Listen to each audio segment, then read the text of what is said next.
All right, Pat, we are going. How's life? Life's good. Yeah? Yeah, keeping busy. Are you just saying that or life's actually good? No, life's actually Is good. it? Yeah. I mean, yeah, there's been definitely some ups and downs, but I mean, I think that's the same way for everybody, right? So, Yeah. just kind of battling through, but things are on the way up. I think for not only me, but I'm sure a lot of people in the province. Yeah. So, yeah, It's interesting how, throughout the week, I'll be in the studio, I'll be working, I won't be really outside doing things. But when the weekend rolls around, I was just out in Bridgewater and I was at a couple golf courses, and you start to, you not linger, but you just start to look at your surroundings a little bit more. And you're like, oh, okay, yeah, that guy's over there, he's not wearing a mask and he's doing this, and that seems a little bit normal. And like yeah, you start to see in society things starting to come back normal, yeah. It's like coming. bit by bit. Yeah, You know what I mean? yeah. It gives you some hope anyway. Yeah, it definitely gives you hope. Yeah, It definitely gives you hope. But I just hope once everyone's vaccinated that everyone's just like, all right, let's go. Everything's back to normal. Let's have fun. Let's go. Everything's yeah, good. But we'll see. yeah, We'll see what happens. yeah.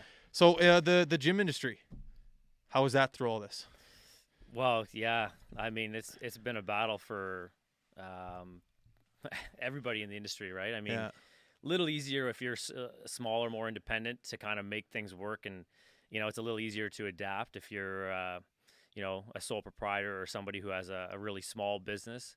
But the bigger gyms are definitely I mean, been closed for yeah, most the better part of the past year, right? yeah. So yeah, good thing is a lot of those bigger gyms. I mean, they're going to be all right because they got deep pockets, but a lot of the smaller guys, have had to adapt in one way or another to stay afloat. So yeah, it's been a battle, but for myself, luckily we've you know weather outside's been pretty good, and Yeah. you find ways to make it work. I guess you just got to be flexible, doing stuff online and doing stuff outside and Yeah. making it work. But That's one thing yeah, I never really enjoyed during this was the Zoom podcast. And there was a couple times and I did online workouts and I hated those too. yeah. Did you do the online Uh, workouts or did you try to? yeah, we did. I did quite a bit Did you? just through Zoom, and yeah, it's tough, man. Like the Zoom stuff is, I don't know. For me, it's hard to feel like you're really. It's hard to coach. First of all, when you're not making eye contact and giving visual cues to people, and some people maybe if you're doing a group setting don't have their cameras on, and The cheating. you just have no Yeah. idea what's going on, right? Yeah. They could be in the Yeah. in the kitchen making a sandwich, and you don't know, right? So meanwhile, you're there trying to figure out what their how long the rest time should be, and all these variables that you have no idea what's going on. There's sometimes no audio and no visual, and it feels like you're just talking to Yeah. a blank screen, and yeah. So those aren't the most fun, but most of the guys would turn their cameras on, and we'd find ways to kind of make it work. And at the end of the day, like I had a couple of groups that would do like 3 or 4 Zoom sessions a week, and Wow. they said they were looking forward to getting back in the gym because the Zoom sessions were harder than the actual going to Citadel Hill or doing some other stuff. So some of them were thankful that the Zoom stuff was over, not just to do stuff in person, but Yeah. apparently they were really hard. And I don't know, right? It's hard for me to pick up on how hard they're breathing and shaking and all this stuff Yeah. when it's on Zoom, right? And they're probably half dead, and I'm just like, all right, next set, let's Yeah. go. And it's hard to really get a lot of feedback from them Yeah. when it's over camera, right? So I'm guilty of it too. There was a couple times where I did the workout online and they're like, "All right, we're going to do some crunches, everyone on the floor."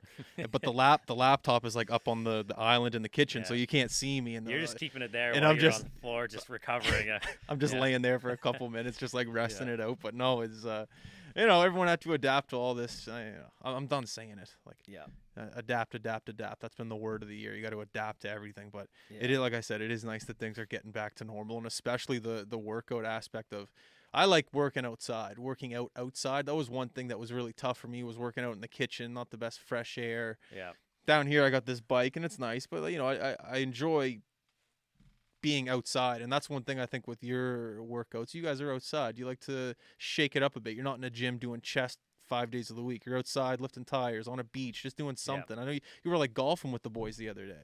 Yeah, yeah. I mean, yeah. I wouldn't consider the golf portion of a tough workout, but yeah, between using some of the hills, some sand, there's a lot of ways to keep it interesting and effective, right? So we just kind of treat it as like, look, this is an opportunity to work on some of the things that when you're outside you might benefit from, and then Yeah. when we go inside, which will be happening,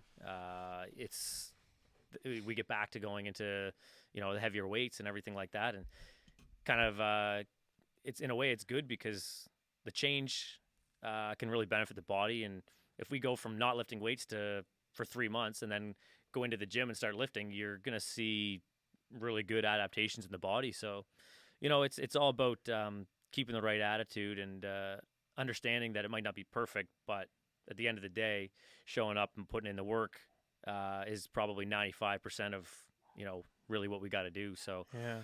um, yeah, the modalities that we use to get there can change, and people get a little too hung up sometimes on, I think, like having the best equipment or the perfect equipment. Where at the end of the day, it's if you're showing up and willing to work, that's probably most of what you need, right? And then if you're a professional athlete, like sure, yeah, there's some specific tools and stuff like that you're definitely going to benefit from. But for probably most of the population, just putting in the work one way or another is 90% of it yeah, showing up. yeah. I was talking to Sans the other day, and he was talking about like how he had a workout regiment from Philly, and then I was thinking of what you do. I was like, well, this guy must be getting workout. Is that regimen? Is that the word? Like, is that the right word? Yeah, yeah, Regimen. yeah. So you're getting workout regimens from different teams, but yet you're training.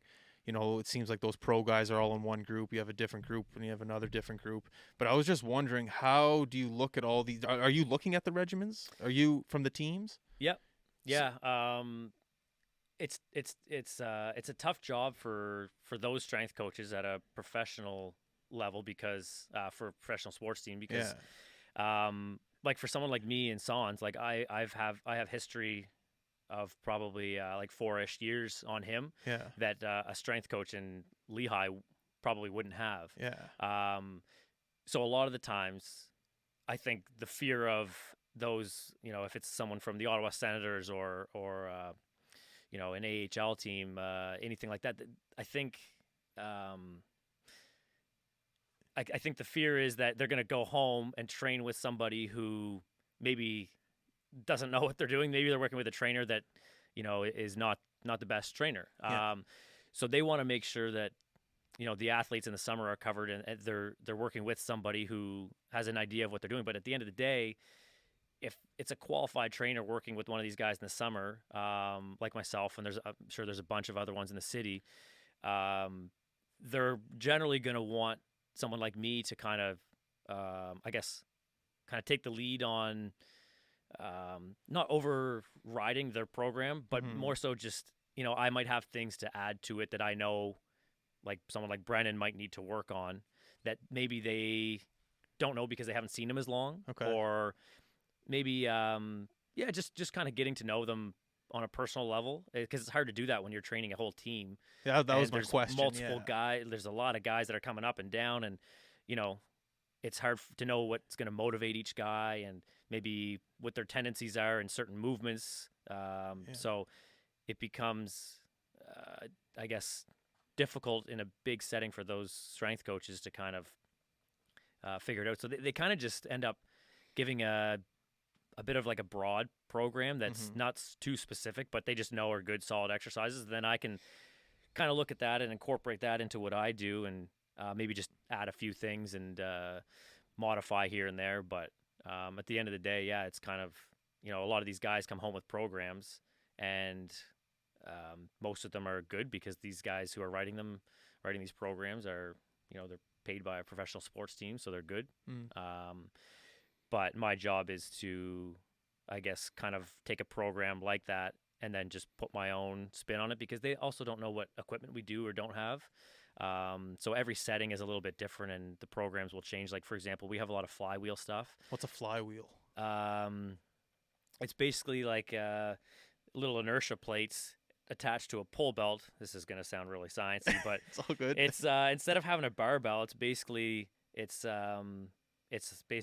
attached to a belt that pulls you one direction and you pull it back the other direction, and it's good for athletes because it's just, you get really high force productions and stuff like that. So things like that, if I have one of those, I'm sure they would want them using it, but they don't know if all of these guys, and when they go back in the summer, places have a Fly flywheel, belt. Okay, right? I see what you're saying. Yeah. So Yeah. it's just things like that yeah, there's always modifications that I would make to one of those programs that I think would improve, make it a stronger program. Okay. Right? Cool. Between my equipment and then I guess my history with the athlete. Do you have So, conversation with the athletes that come to you? Let's say like a guy like Batherson maybe wasn't happy with his first three steps coming out of the offensive zone for a back check, yeah. and he's worried about his positioning and his feet. Do you ever like just have conversations with these guys and go, okay, well, what do you want to work on? What do you want to get better at? What's one thing you're looking to improve on next year? Do you ever do that? Yeah, for sure. I mean, there's a lot of communication at that level when somebody's a professional between myself and the team strength coach, because they have people that are analyzing all of these movements on and off the ice. Okay. So I have to then communicate with these coaches on what to improve and how to do it. That's awesome. 'Cause I if love that. I love that you talk to them about that. That's the biggest thing I think is like, I know hockey fairly well, but I'm also not going to look at Drake skating and say this is exactly what we need, and that's what his skill coaches are for. Yeah. And then they might communicate that with me or their strength coach in Ottawa and say, here's what we need to do and how are we going to do it. So it's down to a science these days, man. That's Oh, crazy yeah. how many people are in communication just for one person. Like, yeah, well, not just one person, but multiple people. But you know what I mean? Like the communication level on the strength and conditioning coach with the skill coach in order to make one person more successful. and Talk about the time we live in. That's unbelievable. that's just the strength and conditioning aspect. Yeah. There's the nutrition, Yeah, I the was gonna- physio, and all that stuff. So all of a sudden you've got this one guy who has a team of, I don't know, 10, 15 people all caring for him to try to make him better. And yeah, that's kind of what it takes nowadays, right? You can't really just go out and do it all yourself. I Yeah. guess, our bodies are, fine-tuned machines. And when you get to that level, you really, it's worth investing in it because someone like Drake, could be signing a pretty big ticket and, it pays off. I never thought of it from that perspective of the professional side of it. Like when I used to train, it would just be like, boys, we're gonna go in for a little run. We go, just you don't Yeah. you don't think of money, I guess.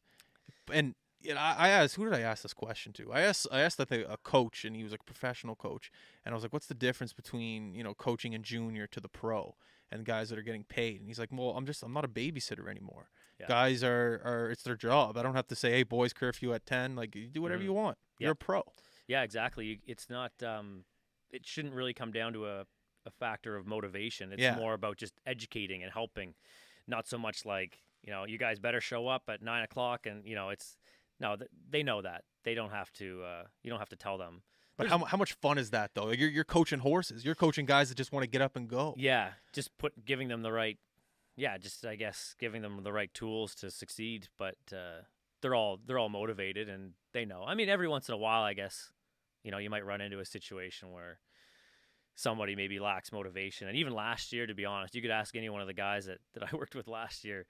Man, it made for a long off season. I think some of the guys would have started in probably April, and some of them wouldn't have gone back to camp or to the teams until January or something, right? So they're grinding 5 days a week.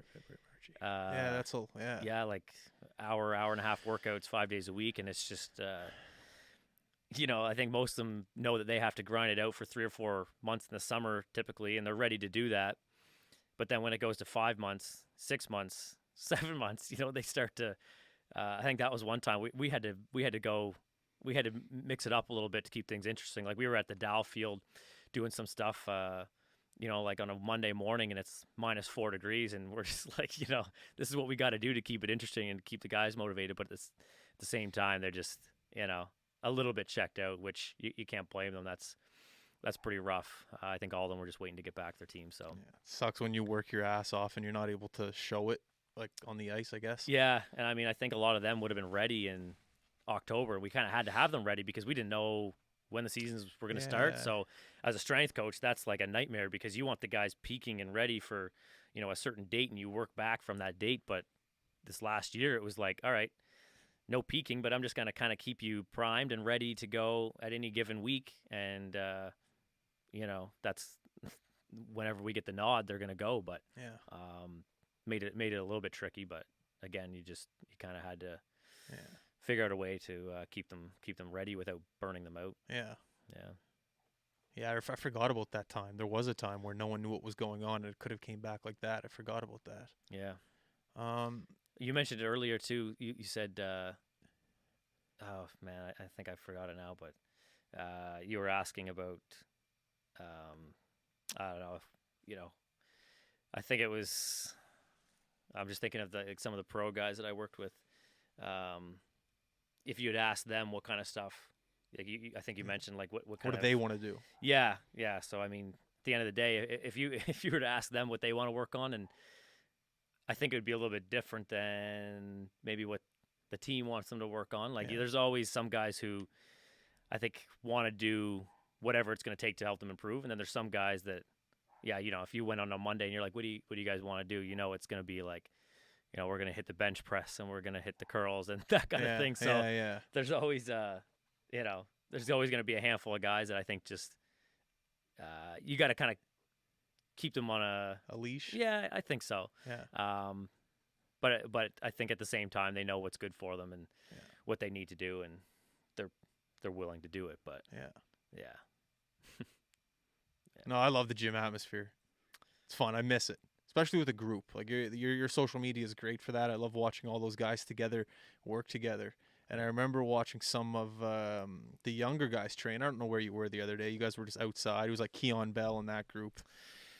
Oh yeah, it might have been in Bedford. Just Okay. There's like a little incline there, a small hill, and we just it's good for like our speed, acceleration, stuff like that. So a little conditioning. I wanted to know, like, if whenever you see a young guy, maybe he has a lot of potential, and like maybe he like takes a day off, and maybe that pisses you off. I was wondering if there's any like little, like, I know hockey coaches have little motivational tricks that they use. Back in the day, I didn't think they were tricks. I thought a coach was just pissed off at me and he motivated me to go do something. And I was wondering if there was anything that you ever did, like psychologically, to be like, okay, look, man, you have all this talent, but maybe you took today off. I was wondering, like, do you ever go, like, okay, you know what, come up with the pros today. Come see what these boys are doing. Do you ever do anything like that? Yeah, I mean, like I said, a lot of them are pretty motivated to begin with. Even the young guys, even the guys that are in midget and like are on the fence of making a Q team. Like, you think those guys are even? I don't think it has to do with the age. I think it has to do with the guy, the individual. I have some Bantam, I guess U15 guys that would be probably more driven and more motivated than some professional guys, right? Really? I don't think it's just.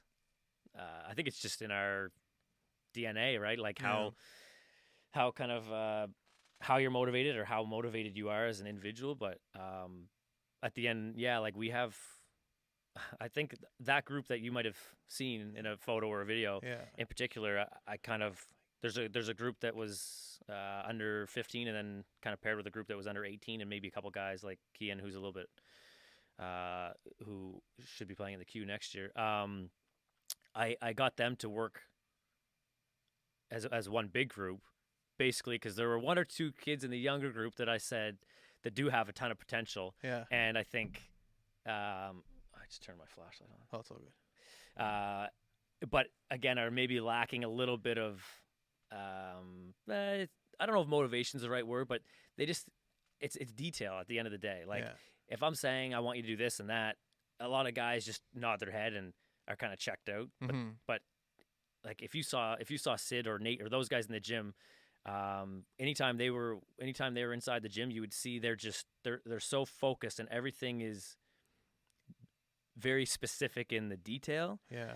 And I think that's probably the biggest difference for the younger and the older or professional versus youth hockey players is paying attention to the details. And I wanted those younger guys, when they were training with some of the older guys, to kind of see, look, like, we're not just running through the motions here. Like, there's, be present and focus on what you're doing and pay attention. And they'll work hard, but working hard with a purpose is way more beneficial than just coming in and working hard, right? I want you to be present and focused. And that's, I think that's something that some of those younger guys could have learned, because someone like That group that I have that's been training with me and since Pee Wee, those guys. So there's four or five of them, 5 or 6 of them, Mm. I guess, that have been kind of with me for that long, and they know, they're always pretty tuned in, and I just kind of wanted some of the younger guys to see, Yeah. just what it takes, I guess. And Yeah. it's not that they don't work hard, the younger guys, but they just, it kind of shows them, look, like these guys kind of set a good example for the younger ones, and I think it almost is good for the older guys too, because they're like, these kids are kind of looking up to me, and you know, I want to be setting an example, and I don't want to be messing something up, with these younger guys looking at me thinking, so it kind of works both ways, I think. I thought it would have been like a discipline issue with the younger guys. I just think of myself and my friends back in the day, and training was Yeah, just starting to be okay. Whoa, maybe I should start doing this because all these other guys are doing it. You didn't really know why you were doing it. You just knew that you had to because the pros were doing it. yeah, And I always thought for myself it was a discipline thing. When I'm 15, 14, 16, 17, at that age where I don't have to explain to you what's going on. yeah, It's that age. For myself, it was the discipline. It was, okay, are you really going to wake up, Justin, and go to the gym to potentially make this? It just wasn't in my head. And I think that's a common trait between a lot of kids in that age group. So that's what I always thought it was. It was just yeah, the discipline off the ice to be able to wake up sober and go to the gym and work your ass off in order to reach a dream that you might not know yeah, could come true. That's what I was trying to get at. yeah, But if you have a group of motivated individuals that are that young, I don't know if that's still a rare thing, but if they're in your gym, power to you and power to them and power to everyone else that's being disciplined at that age group. yeah, You know? yeah, yeah. I know what you mean. When I was that age, like I was a decent hockey player, but nowadays they're playing, they're doing stuff year round. They're practicing year round. They're training pretty much year round. As soon as hockey season was done for me, like I was done. I didn't want to play. Yeah. I wanted to play soccer. I wanted to golf. I do that for 4 months. Then hockey'd come back, and I was kind of excited for hockey. But like, I wouldn't have been. I don't know. That's probably why I never went anywhere with hockey. But I was, Same, yeah. like I was ready to go have some fun and play Yeah. some different sports and hang out with a different crew, and that's what I enjoyed. I don't think if my dad said, you got to stick to hockey or we're going to play all year round this year, and you're going to train, I would have. Yeah. I wouldn't have. Well, maybe I would have done it, but I was never told to do that. I was always more, he just wanted me to have fun, and I ended up playing a lot of different sports and being somewhat competitive in a lot of different sports, but Yeah. never really kind of Yeah. got really good at one, right? Yeah. Which I think for what I do now worked out, but yeah, I don't know. I think it's different for me because I'm not working with a lot of I guess like a lot of rec kind of athletes, What is or that? just like not at the AAA level, or not the kind of the highest level for their age group. So it might be different in terms of the motivation and stuff like that. But I think if I started working with some like U15 or U18A or B or maybe AA, I think you'd run into more of like a discipline issue and stuff like that. But yeah, a lot of luckily enough, man, a lot of the ones that I'm working with, I don't really have to babysit them. It's more just about It's awesome. showing them the right way, Yeah. right? So yeah, that's kind of nice because I didn't really sign up to be a Yeah. Babysitter. yeah. That's not really what I don't think that's what any strength coach really wants to do. So yeah. Well, your job is to motivate these guys. What motivates you? That's a good question. I think like seeing a guy in his career kind of take the next step is, if it doesn't have to be from the Q to the NHL or the HL to the NHL or anything like that. It's even just, seeing a younger guy move from, an A team to a AAA team because he put the work in the gym in the off season and did what he needed to do to get better, and then that shows, the results show. That doesn't always happen. It doesn't always work that way, but it's definitely rewarding knowing that, you kind of help somebody reach their goal, right? So as a strength coach or a personal trainer or anybody, I think that's kind of, you have to be passionate about that, and that has to be something that you really, strive for, because that's kind of what that's your job, Yeah. right? You're in the So, results business. yeah, Yeah. yeah. So I think, yeah, for me, that's definitely something that you kind of strive for.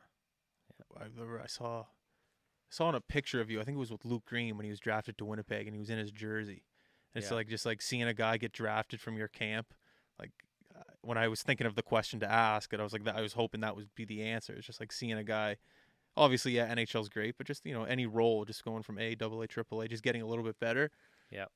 It's a good feeling. Yeah, and usually the the athletes are, really quick to thank you and say, like you really helped me get to the next level. But yeah, as a strength coach, you're really just like you're just guiding them. You're not doing the work. They have to do the work. So a lot of the time, yeah, they don't realize that. Like, look, I did very little. I just kind of wrote a few things down, and you followed it, and just guided you a little bit. Yeah. You showed up every day. You worked your ass off for, 6, 7, 8 hours every week, and so yeah, it's all on them. They could have chosen to take a day off, Yeah. or so yeah, we have. I think sometimes as a strength coach, you think your role is, I don't know. Some people just take credit, a little Yeah. too much credit for what they do. Like really, at the end of the day, it's what we do may help a little bit, Yeah. but it's just setting a foundation, I guess, for them to succeed, and then they show up. And, I think that's a little bit part of your success. Like we've had, I don't know how many conversations we've had, but you're humble about the things that you do. You're very grateful, it seems like, for the things that you're able to do, the relationships that you have, the job that you do, and waking up and making people better.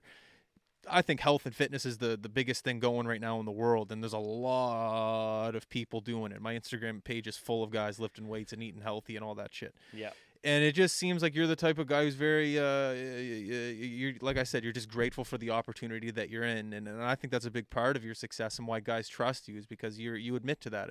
I lay out the blueprint. Here's what you need to do. Work your ass off, and I'm not going to promise you'll be successful, but I can get you a little bit of a closer shot of getting there. And I like that about you. I like that stigma about you. It's nice. It's refreshing, I guess you could say. yeah. You know. Well, it might be different than what you see on Instagram. I think. Well, hey, it's it is what it is. Yeah, I think on there you're trying to catch people's attention and be flashy, and someone I've always kind of looked up to was Andy O'Brien. I don't know if you Yeah, I know know. who Andy Oh, I is, don't but know him. I know of him.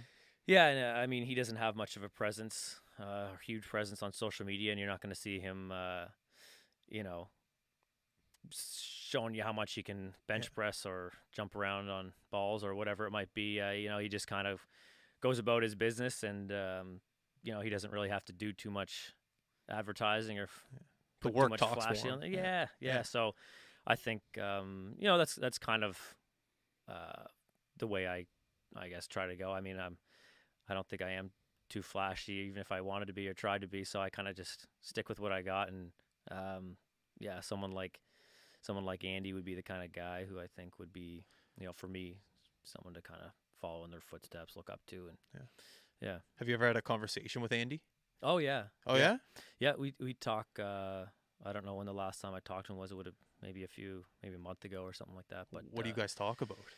I think he just last we talked about. He was asking about some of his guys potentially coming in throughout the summer and stuff like Nice. that. So and then we had talked a year ago a little bit more about there might have been an opportunity for me to do some stuff up in Toronto and kind of help out there. But yeah, he'd been into the last gym I was working at there, or owned.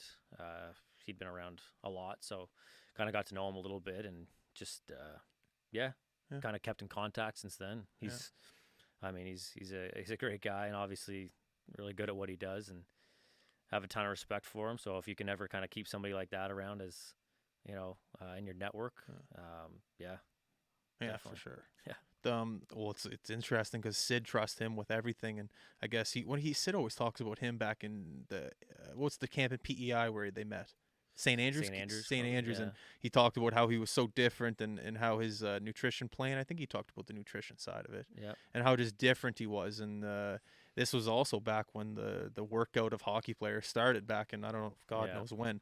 But I'm wondering what you think about that and the evolution of diet and working out and exercise. You were just talking about a machine. I have no idea what the hell it was. Yeah. But do you ever yourself? I guess I don't know. Are you ever at your apartment trying to come up with new, almost like a skateboarder would try to come up with new tricks? Would you be at home trying to come up with new exercises? Is that a thing? That's tough. Yeah, I mean, I almost kind of try to stay away from that. Why? I think like at the end of the day, you know, a lot of the basics and fundamentals work.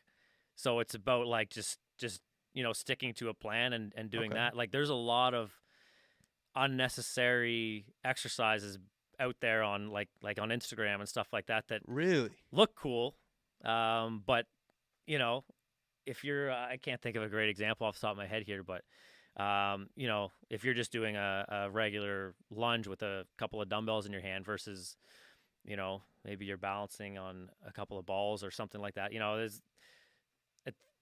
Maybe it works, but a lot of the times people I guess have a tendency to overlook some of the fundamentals because I don't know, looks cool, Yeah. but yeah, sticking with something basic and doing it right, executing it properly, and then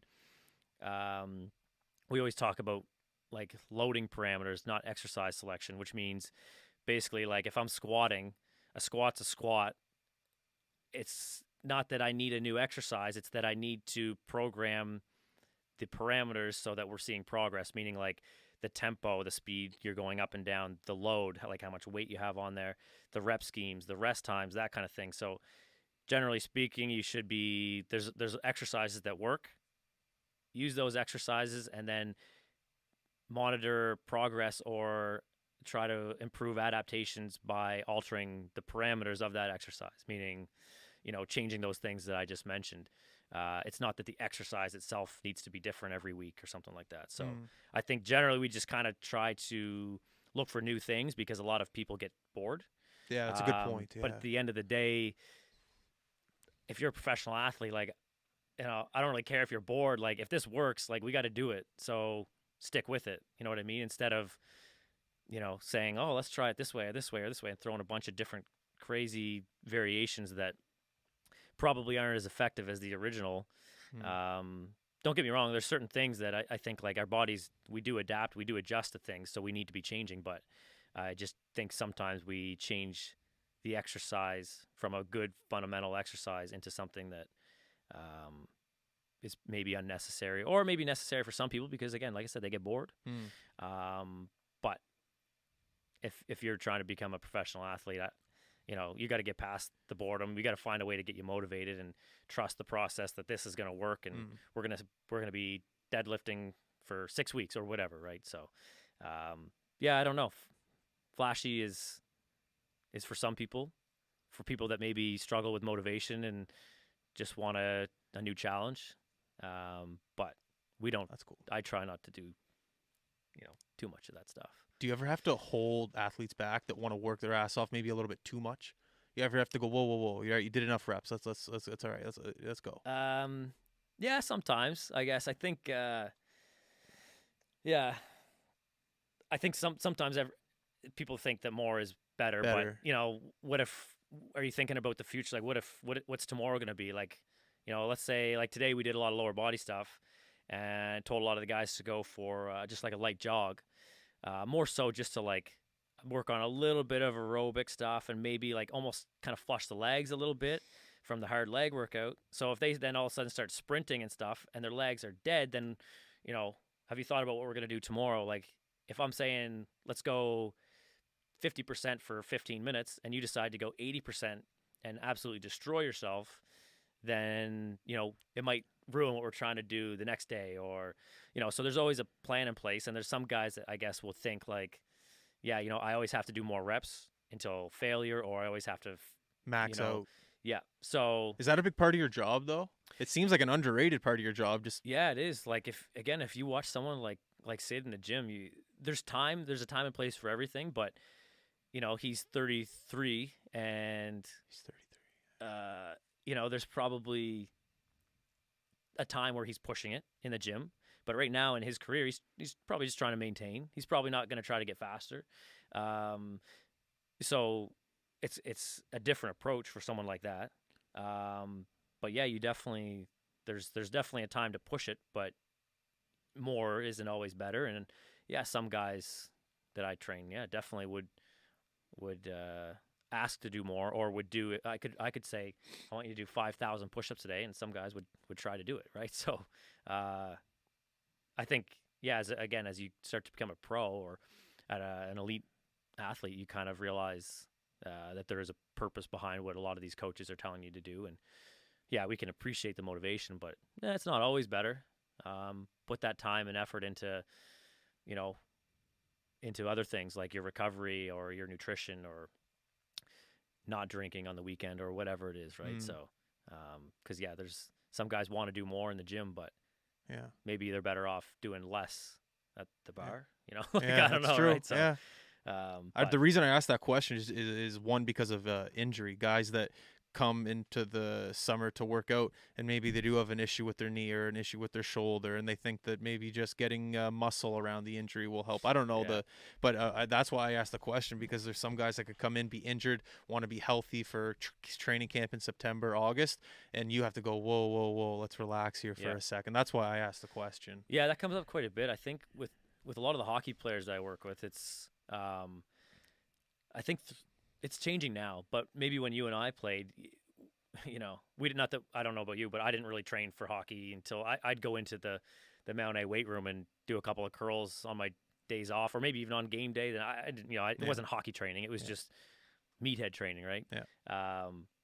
But oh, I lost my train of thought. Injury, Injuries, muscle, yeah. guys pushing it. Um, I think we were kind of in our generation we're taught to maybe work through things a little bit and maybe almost like hide some injuries. Like I can remember, Hide injury. well, when I I don't know, when I broke my collarbone in a game, I went back to the bench and I could tell something was wrong, and the coach asked me to move it, and I remember like moving my shoulder around, and I was just like I could feel it, but I wanted to play, and I was like, yeah, I'll give it another go, and went out there, and the coach could see that on the face, like I lost the face off, like dropped my stick out of my hand, and he was like, like let's look at that shoulder, and then looked at it, and I went to the dressing room, and yeah, it was the collarbone was broken, so it was and from there, I feel like if you're training with a team and stuff, like you just kind of have a tendency to want to not talk about the injury because you either want to play or you don't want people thinking you're a little soft or Yeah. whatever.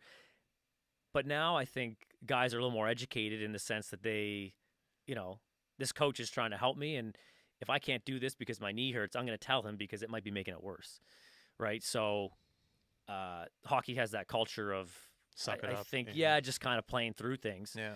Which is a great attitude, like it is, but at the same time, you want to be smart about it. If it's something that could hurt you in the long run, you might want to tell your coach about it, right? Yeah. So, yeah, and other sports are different, and sometimes it's even the other way. Sometimes I have some guys that will, keep talking about a little injury that's probably irrelevant, and they're probably fine, and just push through it, right? So, as a strength coach, that's tough to know. Where that line is. Like, should I be pushing him through it, or should I be pulling him back from it, right? So that's where you got to, again, communication between other coaches and physio and chiro or doctors, whatever, right? I just think of a guy like in a contract year, and it's just like, do you tell anyone or do you just fuck?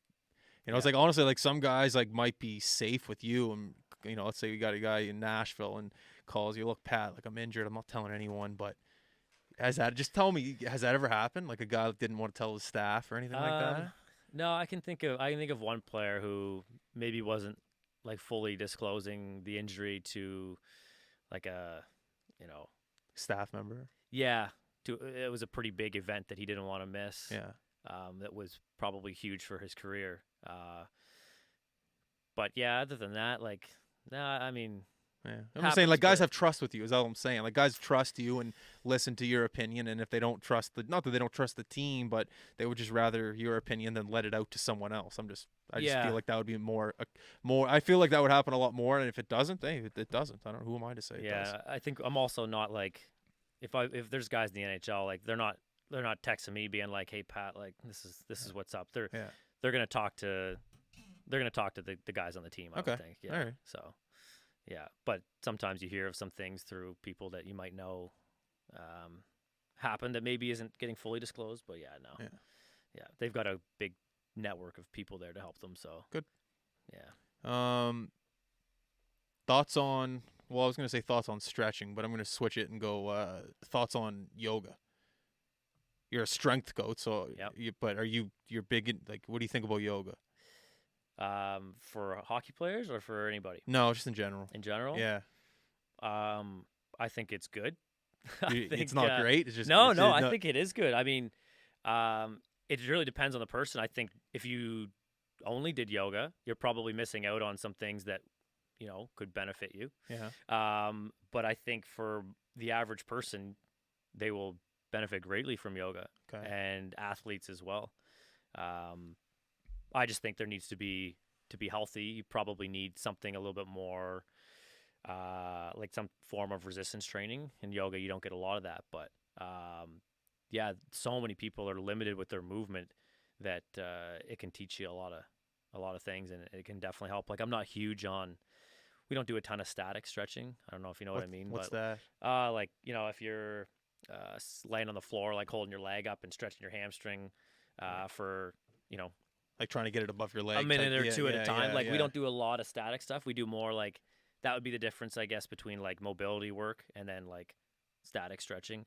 Yoga kind of involves they hold some poses and stuff, but a good yoga session for most people would involve like some type of flow where you're moving, changing positions, and maybe again holding slightly. But yeah, that kind of movement is something that a lot of people just lack. So uh, we do stuff in the gym all the time that I wouldn't probably call it yoga, but it's the same concept. It's Yeah. about moving in different joint angles and just things that you otherwise day to day wouldn't get. And uh, when you lift weights and when you move around and stuff, you can create sometimes imbalances or there's certain areas that are gonna shorten and get tight.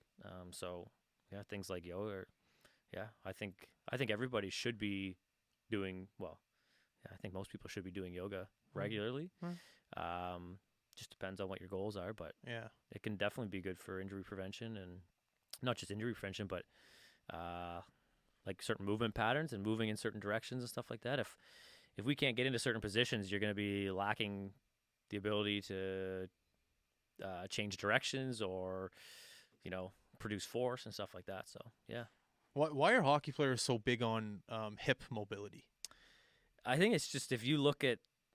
I remember I was at a conference in Colorado for like a hockey training clinic, and they showed an overhead view of what our hip does when we skate. Yeah. And if you look at the motion of a skating stride, I think we look at it and we think like it's just kind of straight back. But like what our hips does, it's like there's a lot of movements there that you wouldn't really suspect. So hockey players in general have really tight hips because, well, first of all, if you're skating in that position for so long, like anything, if you're in one position for too long, uh, you're going to be deficient in moving in any other direction.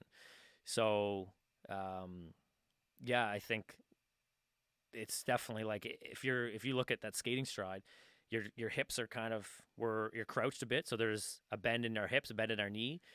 So and that's a position that they're in a lot. So when you go to actually stand up, Yeah. everything kind of has to stretch because you're used to in like sitting in a being in Chair. a crouched position, right? So Okay. um, hip mobility for them, I think, has to do with overuse of that same movement through skating stride. But then also that the skating position itself is uh, like you're short in your hip flexors because they don't need to be long because everything is bent. So then when you go to stand up, everything lengthens, Mm. right? But if you're in that position for so long, I think yeah, there's that, and then the glutes when you're skating, you use a lot of your butt, Yeah. right? So there's definitely a lot of guys that are going to get overworked and tight there. So it's it's not just like a one word answer, but it's basically like there's different variables that I guess cause it. But it's definitely true. Like hockey players are always talking about their hips. Always talking about Other their people are hips. too, but hockey is always hips, and I think it's almost just like the thing to say too. Like I don't move well, it's my hips. Like Yeah. is it or what? Yeah. Like what's going on? It is. But yeah, no, you hear that a lot for sure. Yeah. Yeah, I hear it all the time. Oh, I need my hips. My hips. I got to stretch my hips. My hips need to be good. Hip, hip, hip. It's yeah, always about hips. yeah. Well, I mean, most of them probably have a point, but Well, yeah. yeah, I always I think about the NHL and like the or not yeah, sure, I'll say the NHL, but like the age group of the NHL and the professional player from the time they're playing from the time they retired. And I don't know, the average player what now is like 28 years old in the NHL. And I think of longevity. I love longevity. I love the keys to longevity, whether it's in business, a relationship, an athlete. I just fucking love longevity. And I just wanted to know what you think your key is to longevity, to being not even a professional hockey player, just a professional athlete. Because there's so the world of a professional athlete is so complicated now with diet, with workout, with everything that comes into play. I just want to know if you could give a couple tips to maybe people that are listening when they're looking into a career in athleticism, and when it comes to longevity. What do you think would help? Hmm. Yeah, I mean, I think the hard part why people maybe, I mean, it's hard to see or to plan that far ahead in your life. Like if if you're a 15-year-old kid, you just want to get better now so that you can take the next step, and you're not really planning to be an Yeah, NHL. Well, you might want to be an NHL player, but you're not taking the steps immediately to maybe like there's a lot that goes into it. But I think for longevity, like yeah, it's all about. I mean, working in the gym is great, but there's a lot to do outside of that. Like, I mean, I feel like everybody talks about this, but nutrition, recovery, um, these play a big role in longevity of everybody. But for athletes, that's why we say, like I said earlier, like more isn't always better. Like there's a time and a place to push really hard for sure. But you can't do that every day. There has to be some type of like long term periodization that is conducive to, like, I guess, forward momentum, right? Whereas we have a tendency to just kind of look a month at a time, and maybe just this month I'm going to absolutely kill myself and I'm going to run this many kilometers or do this. And when you look at the big picture, there needs to be a plan in place, and there needs to like a be, long term plan. yeah, like for sure. You need, like, if you're training for a career in the NHL, like you might not be looking 20 years down the road, but you need to look at each year and say, when am I going to train hard? When am I going to, like, I need to go through different phases of, intensity of exercise, and, the sleep and all the recovery tools and stuff might change a little bit too. But yeah, I think long-term planning and, like, modifications along the way, or I guess certain adaptations, so that you're not just grinding it out, 110% every day, 7 days a week, right? Mm. Yeah, it's great to work hard and to push yourself, but there needs to be some kind of purpose and long-term goal to it. Um, yeah, I don't know if that really answered your No, question, it did. but It did. It just yeah, sounds brutal. Like just a long term plan for your body. It doesn't sound fun. yeah, But yeah, you know, I get it. Like that's why it's hard for guys to have career like 10-year careers in the NHL. It's a rare thing these days. yeah, But I guess some of the guys that are willing to sacrifice and put in the work, or not put in the work, just sit at home and eat yeah. right, sleep, go to bed. Do the right things. I think, yeah, just, yeah, trust. The other thing would be to, like, hire somebody that's good and trust that they know what they're doing, and kind of buy into their whole system, because look at someone like, I don't know, Tom Brady or LeBron James or someone like that. Like, if you think they're doing this all by themselves, like, you're crazy. Like, they have a team of people that are, Yeah, helping them year round. yeah. Yeah, there's a plan in place for those guys. They're not just winging it from month to month, being like, yeah, there's a plan there for sure. Some of those guys, like Tom Brady, what he's doing. Even LeBron. I think LeBron was hurt this playoffs. He didn't look. But nonetheless, just seeing at the age that they're at, like you look at Dwayne Wade. I'm pretty sure Dwayne Wade and LeBron are the same age. When did Dwayne Wade retire? 3 years ago. Yeah, It's incredible to see what LeBron is doing with that physique. yeah, like you It's just, incredible. like, I don't want to throw him under the bus here, but I play golf with a guy like every Friday, and he's my age, and he always jokes and says, like, his body is shutting down, and it's probably true. It's probably true. Yeah. Like, he doesn't eat the best, and maybe a little bit overweight, and it's it just goes to show you, like, man, you really, what you put in is what you're gonna get out. Like, look at, like, LeBron is older than us, and look what he's doing with his body every day. Like, it's crazy. And then you go and look at somebody like my buddy here, and he's just like, gets wind and pushing his golf cart up to the green. Like it's just it's crazy how you can look and feel so different at 33. Yeah. You know, when you're like an athlete who's taking care of their body versus somebody who has literally done the complete opposite, right? So. I bet that guy had more fun though. He's having more fun in life. The guy, he your buddy. he's definitely having fun. Yeah, yeah. I was talking to Keon Bell, and he wanted me to ask you how was golf the other day. I don't know what that means. How was that? So yeah. What? I knew this would come up. What? Well, we had a little match, and yeah, it's kind of like a high-low match. Have you ever heard of that? No. It's you're in your foursome, and then there's two guys against the other two guys. Okay. So Kean and Luke Foster were on a team together, and then me and Mitchell Wagner, who they all play for the Subs. Okay. Well, Kean, Cape Breton. So yeah, I got them out to Glen Arbor, and we just had a little match, and yeah, Kean likes to think that he contributed to his team win, and that yeah, I think he felt pretty good about his game. Finished with a birdie on 18, and all of a sudden he thinks he's big shit. But I'm pretty sure, like I don't know for sure because we stopped keeping score because it was getting up there for those guys. So. Oh boy. So with Kean, Shots fired. I don't know. He probably would have broke 100, but that's not good enough. You got to break at least 90 to yeah, talk a little but bit. you know, at the end of the day, his team won, so he thinks it's kind of like if you're the third string goalie on NHL, like a Stanley Cup winning team, you still get a ring, right? So that's kind of Kean. So we'll have to come out. We'll come out with you boys. We'll be the judge. We'll see what's up. Let's do it. All right. Pat, man, thank you very much for coming on. You're the man. I wish you the best with all the training this summer. I know all the NHL guys are going to be pumped to be in your gym training. Not even NHL, junior, just everybody. You got a good brand, good personality, good things going for you. Thanks. I appreciate that. Yeah, man, no worries. Yeah, all right. I'm glad to see you guys growing too. So. Hey, I appreciate that. Yeah. All right, everyone listening, thank you very much for tuning in. Do you want to plug anything? Social media, gym, anything you want to plug? Last minute's yours. No, honestly, like I'm just trying to encourage people to get out there and stay active because of this. It is tough, but at the end of the day, don't worry about too much about what you're following. Just get out there and do it. Yeah. Awesome. All right, everyone, we are out. Peace. Thank you.